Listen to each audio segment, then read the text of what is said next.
جناب اشفاق احمد صاحب کہتے ہیں، میں گھر سے نکل کر روڈ پر جا رہا تھا کہ ایک بابا نے زمین سے چھوٹی سی ٹہنی لی اور فرش پر رگڑ کر بولا، لو میں تمہیں انسان کو بندہ بنانے کا نسخہ بتاتا ہوں۔ اپنی خواہشوں کو کبھی اپنے قدموں سے آگے نہ نکلنے دو۔ جو مل گیا اس پر شکر کرو، جو چھن گیا اس پر افسوس نہ کرو۔ جو مانگ لے اس کو دے دو، جو بھول جائے اسے بھول جاؤ۔ دنیا میں بے سامان آئے تھے، بے سامان واپس جاؤ گے۔ سامان جمع نہ کرو، ہجوم سے پرہیز کرو، تنہائی کو ساتھی بناؤ۔ جسے خدا ڈھیل دے رہا ہو اس کا کبھی احتساب نہ کرو۔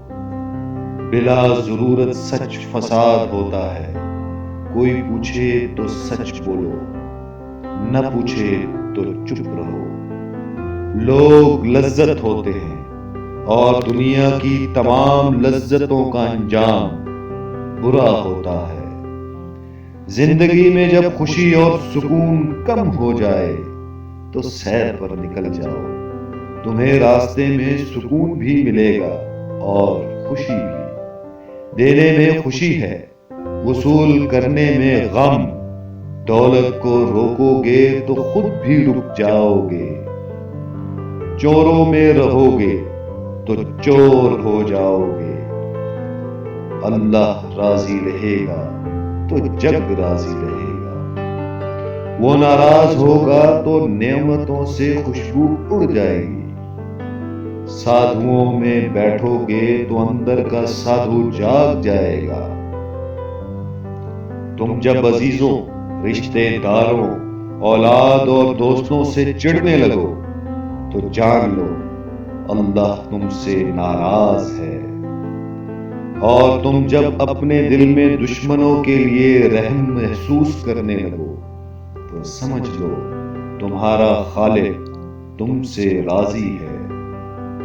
ہجرت کرنے والا کبھی گھاٹے میں نہیں رہتا۔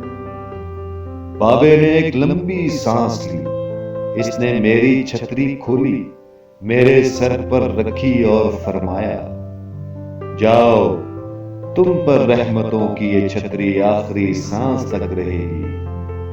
بس ایک چیز کا دھیان رکھنا، کسی کو خود نہ چھوڑنا، دوسرے کو فیصلہ کا موقع دینا۔ یہ اللہ کی سنت ہے، اللہ کبھی اپنی مخلوق کو تنہا نہیں چھوڑتا، مخلوق اللہ کو چھوڑتی ہے۔ اور دھیان رکھنا، جو جا رہا ہو اسے جانے دینا، مگر جو واپس آ رہا ہو اس پر کبھی اپنا دروازہ بند نہ کرنا۔ یہ بھی اللہ کی عادت ہے، اللہ واپس آنے والوں کے لیے ہمیشہ اپنا دروازہ کھلا رکھتا ہے۔ تم یہ کرتے رہنا، تمہارے دروازے پر میلہ لگا رہے گا۔ میں واپس آ گیا اور مجھے انسان سے بندہ بننے کا نسخہ مل گیا تھا۔ اشفاق احمد۔